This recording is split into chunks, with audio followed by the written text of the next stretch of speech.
Bonjour et bienvenue. Vous écoutez l'épisode 0 de Quinoa, le podcast qui sème les graines d'une vie plus saine.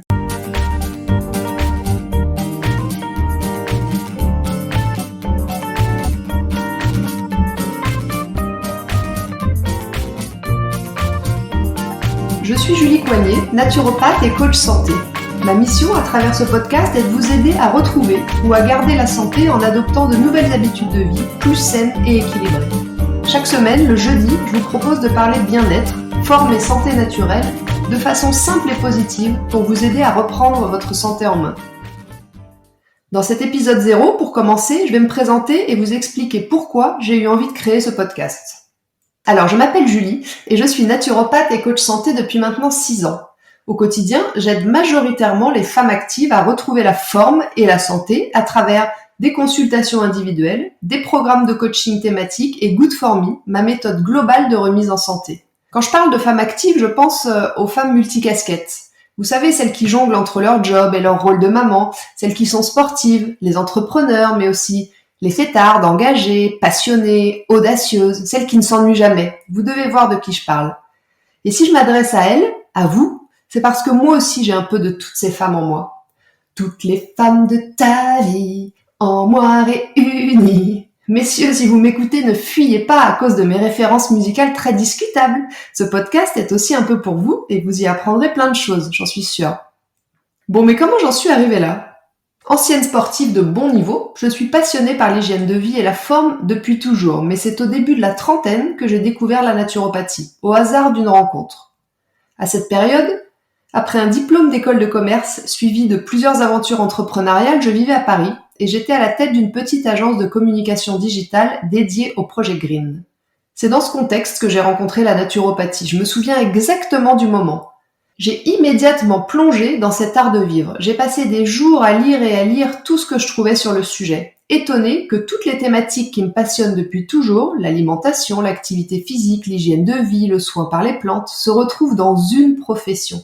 J'en avais jamais entendu parler avant. C'était fou.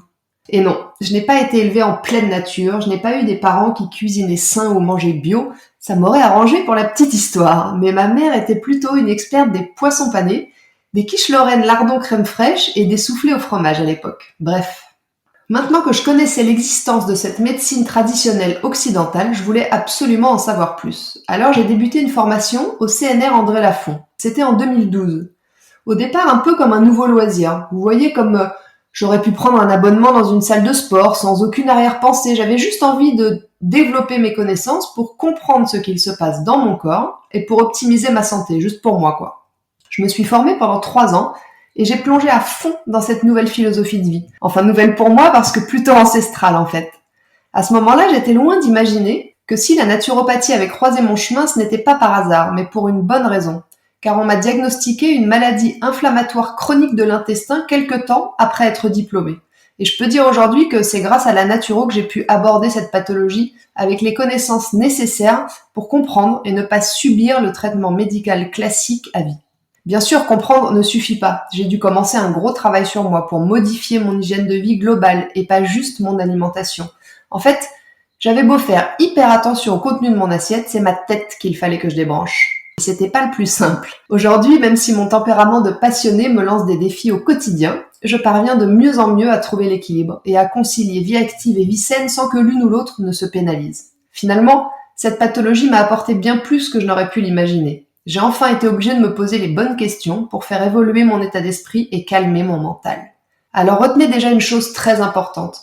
La maladie est souvent là pour nous transmettre un message. Si on sait l'écouter, bien sûr, c'est même une jolie opportunité de redresser la barre pour retrouver l'équilibre dont on a besoin si on souhaite vivre en forme le plus longtemps possible. Aujourd'hui, vous qui m'écoutez, j'imagine que vous avez un point en commun. Vous vous intéressez à votre santé et vous aimeriez la garder le plus longtemps possible.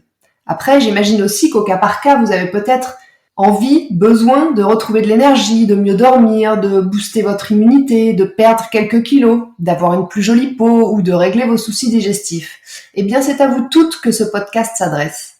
Parce que même si au départ je ne me suis pas formée pour ça, j'ai rapidement eu envie de partager autour de moi tout ce que j'apprenais, et c'est toujours le cas aujourd'hui. Alors en complément de mon blog, ou de mon compte Instagram, sur lequel je partage déjà très régulièrement des astuces, des recettes et des inspirations positives, J'ai choisi de lancer ce podcast pour vous apporter encore plus d'informations et de conseils tout en m'adaptant à nos nouveaux modes de vie. Je dis non parce qu'encore une fois, je suis comme vous, avec un job à plein temps, et même 2, parfois 3, mais ça je vous en reparlerai peut-être ultérieurement. Un mari et 2 enfants à plein temps eux aussi, et une pratique sportive régulière, je manque cruellement de temps pour lire ou regarder des documentaires autant que je voudrais. Et je dois bien avouer que le soir, je préfère très souvent partager une bonne série Netflix avec monsieur.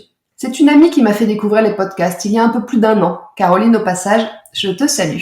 Elle en écoutait chaque semaine et ça a piqué ma curiosité. Aujourd'hui, moi aussi, j'en écoute régulièrement et sur des sujets très variés comme le développement personnel, le marketing, l'entrepreneuriat, la nutrition, le sport, la maternité. J'adore. Et pourtant, je n'ai jamais écouté la radio avant. Mais aujourd'hui, le podcast s'inscrit parfaitement dans mon mode de vie. Et je sais que vous êtes aussi nombreuses dans ce cas. Nombreuses à écouter des podcasts pendant vos transports, pendant que vous faites les courses, que vous cuisinez, sous la couette avant de dormir ou encore peut-être pendant votre session de sport. D'ailleurs, vous me direz en commentaire d'où vous m'écoutez, j'aimerais bien savoir. Bref, c'est pour être avec vous dans ces moments-là et vous apporter un contenu utile, sympa et pédagogique que j'ai décidé de lancer Quinoa, le podcast qui sème les graines d'une vie plus saine. Ma mission, à travers ce podcast, est de vous accompagner avec bienveillance vers la forme et la pleine santé. Parce qu'avant même de chercher à répondre aux problèmes de santé spécifiques qui nécessitent une consultation, je pense qu'il est indispensable de parler des bases d'une hygiène de vie saine et de savoir comment notre corps fonctionne, car c'est la seule manière de faire les bons choix au quotidien, en toute conscience, et d'éloigner, voire éviter la maladie. On devrait d'ailleurs apprendre tout ça à l'école, parce que comme je le répète souvent, à quoi ça sert d'avoir un bac+8 si on n'est pas en bonne santé ? Sans la santé, rien ne peut se passer, donc on devrait tous apprendre à nos enfants les bases d'une bonne hygiène de vie. C'est certainement bien plus utile au quotidien que le théorème de Pythagore. En tous les cas, ici, avec ce podcast, j'ambitionne à la fois de vous éclairer sur certains sujets parfois controversés, de vous expliquer clairement comment votre corps fonctionne et de vous donner des conseils simples et facilement applicables pour vous aider à reprendre votre santé en main. Parce que votre santé est entre vos mains, et oui, pas uniquement entre celles de votre médecin. C'est de votre responsabilité de la conserver le plus longtemps possible. Alors si vous le souhaitez, nous allons avancer ensemble sur ce chemin. Mais n'ayez crainte, même si j'ai un avis assez tranché sur certains points, en vrai, je suis plutôt sympa, et je ne fais pas partie des naturopathes stricts qui vont vous dire d'arrêter de profiter des plaisirs gourmands de la vie, de ne manger que des graines, ou de vivre coupé du monde pour être zen. Impossible. Mon approche et mes conseils sont toujours adaptés au mode de vie actuel, à vos modes de vie, sans privation, sans frustration, et sans extrême. Voilà, cet épisode 0 touche à sa fin, et ça signifie que ça y est, mon podcast est officiellement lancé. Je suis hyper contente. Je vous remercie de m'avoir écouté jusqu'ici, et j'espère vous avoir donné envie de prendre part à l'aventure saine de Quinoa. La semaine prochaine, je poursuivrai les présentations générales en vous expliquant clairement le rôle du naturopathe, dans quel cas consulter et comment bien le choisir. Puis je vous présenterai les 5 piliers fondateurs de cette médecine traditionnelle occidentale et les différents tempéraments naturopathiques sur lesquels j'appuie la personnalisation de mes conseils. En attendant, si vous avez des questions ou juste envie de me faire un petit coucou, j'en serais ravie et je vous invite à me rejoindre sur Instagram @juliecoignet__-8 naturopathe. Et n'oubliez pas, comme le disait très bien l'abbé Pierre, il ne faut pas attendre d'être parfait pour commencer quelque chose de bien. À bientôt!